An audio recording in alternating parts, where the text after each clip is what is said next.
Hey, how's everyone doing today? This is Josh Noel with PremiumBeat, and in this video, we're going to make our text look like it's being handwritten. So here we are inside of After Effects, and this is a very easy effect. And we're actually going to be doing a little bit of stylizing. You see that we have, the blurs going on, and we have a nice little textured background. And these are some of the concepts that we'll explore in this tutorial. So let's go ahead and create a new composition, and we'll call it main tut. And we'll click OK. So the first thing I want to do is bring in a background. In this texture, you can kind of see like a few bumps in here, so it's like not a perfect piece of paper. And I think that just adds a lot of character to what you're writing your effect on. And you can download these project files. The link is in the description of the video, and you can check it out on our blog post. The first thing we want to do after bringing in our texture is go to the textile tool and, of course, type out our text.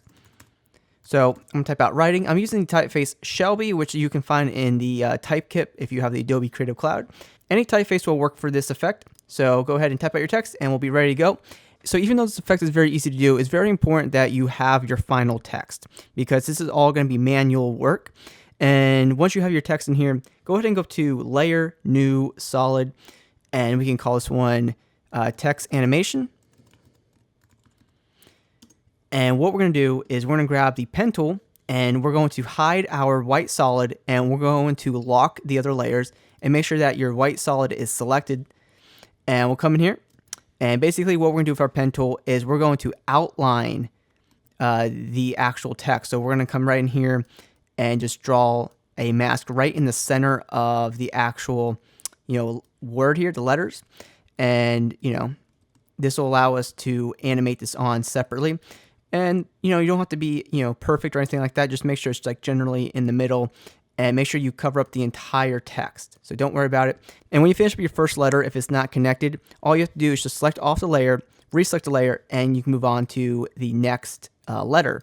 When you get into letters that have kind of a cutoff here, all you have to do is just kind of loop it back around and then finish off the other side. And it should be very easy. And make sure that you add like a verse outside the text just so everything's going to be just fine. And we'll come over here and we'll finish up this one. So now we have this connected. And if you have a black mask over black text, just hit M on your keyboard, click the thumbnail where this is black, and then you can just change the color of it to whatever color you want. So now we can see what's going on. And we'll maybe come down here. And we'll bridge this back around. Nice. And then we'll click off there. And, it's just a little bit about being, creative about it and trying to figure out what's best. Now we have our dot here, and all we'll do is we'll add like 2 points just like that. So I'll be right back, and I'll finish up the rest of the text. As you can see, we have our entire text outlined here with the mask. Go ahead and hide the text layer and turn your text animation layer back on. Go up to Effect, Generate Stroke, and click on All Mask. And if we click off here, turn off the mask icon. You can't see anything. Change the color to whatever color you need to change it to. So we'll do like black and click OK. So now it actually looks like my real handwriting in real life and we can't read what's going on. So no worries. We're going to go ahead and fix this. And what we're going to do is we're going to increase the brush size until, it's really thick like this. And then what we're going to do is we're going to add a keyframe for end percentage. And we'll move this keyframe forward in time. So maybe we'll move this all the way to 5 seconds. And we'll set the end percentage down to 0%. So now our text is writing on just like this. And of course, it's still really bad, right? So what we're going to do to fix this is we're going to toggle switches and modes until we see the track matte. And for our writing text layer, and set the track matte to Luma Inverted Matte. Now you can see that our text is cleanly being written on and everything looks the same. Now, if you have any issues with, now all the text being covered up, all you have to do is go to the brush size and increase that or decrease it. And of course, you can go back into the individual mask layers and, adjust any keyframes that you need to do. And, you should be good to go there. So even though I think that this effect is going to work just fine for whatever you're doing, if we zoom in here and like try to find a good frame here, you can see right here, for example, you can see that we're still trying to draw upwards and we have another part of the text that's being, revealed. There's not a great way to fix this unless you really like go in there and dial in the mask. The best way to do this to save a lot of time is we want to add more motion blur to this. And you can't exactly just turn on, After Effects, motion blur. You can see that it doesn't add anything. So what we're going to do is go back to our white solid with our mask and we'll go up to Effect, Time, and we're going to add the CC Force motion blur effect. And we're going to set the motion blur samples to 12. And this is where we're going to want to increase the shutter angle. So we'll set the shutter angle to about 430. So this way, as it reveals on, it'll all seem kind of very fluid. It won't be choppy, and it'll be ready to go. And we'll want to come here and offset the end keyframes by a little bit, just so there's nothing that will appear on here. And then it goes right into its motion blur. And that looks really nice. So you should be able to have a very clean write-on effect. And now if you want to take this to the next level, we can actually spice up this composition just by a little bit. We can do some camera moves. So let's go up to Layer, New Camera. And I'm using the 50mm and click OK.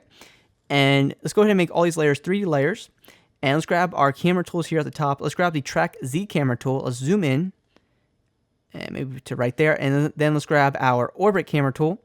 And it kind of just make this 3-dimensional like so. And we can always zoom in a little bit more if we feel like we need to do that. And then let's hit P on the keyboard for position. And let's go to the first frame here, add a keyframe for position.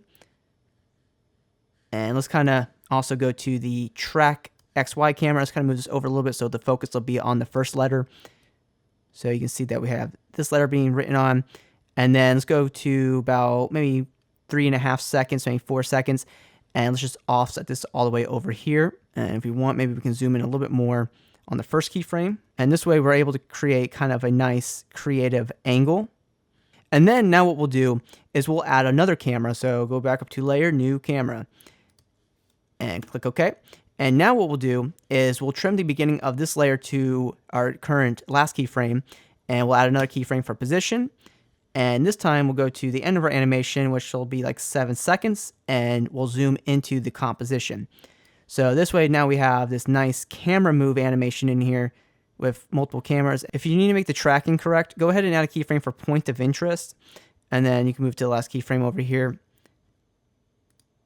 and dial in the tracking exactly how you need it. So now we want to actually start creating more of a style here. So let's go to Layer, New Adjustment Layer. And let's go to the mask icons and let's kind of create this very nice slanted rectangle mask like so. So like maybe some of the edges will be out of focus here. And we'll do it like this. And if we need to make any adjustments, go ahead and select the vertices and do any adjustments you need. Let's go up to Effect, Blur and Sharpen, and add Gaussian blur. And let's spice this up to maybe 20 or so. And let's hit M on our keyboard for mask. Set this to subtract. And let's hit F on our keyboard for feather. And let's feather this out. Maybe like to 70-ish. So we have that nice fade on. And that looks really good. And then let's add another adjustment layer. Let's go up to Effect, Color Correction, Curves. Let's go to the red layer and let's create like a nice, S-curve. Not an S-curve, but bring the point down here. Let's go to the green. Bring this down by a touch. And maybe go to the blue channel. And we'll just bring this up by a little bit. So now we kind of have like a blue tint to it. A slight blue tint to this. And that looks really nice. So as we come in here, you can see that we have like a very nice, shallow depth of field on the text here. And that gets nicely in focus. So it's a little nice way to just put more emphasis on, what letters are being, written out. I like the effect overall. So now we'll go ahead and we'll turn our force motion blur back on. And if you want to turn on motion blur for the layers, just for the camera animation, you can totally do that. I'm not going to do that for this tutorial since I don't think that's necessary for this effect. And after a quick render, this is what we have. And I did add a quick lens flare to make this pop even more, but that of course is optional. So hope you found this video insightful. If you're in the need for royalty-free music, we have a huge library full of great music for your projects. And once again, thank you for watching this video. And this has been Joshua Noel from PremiumBeat.com.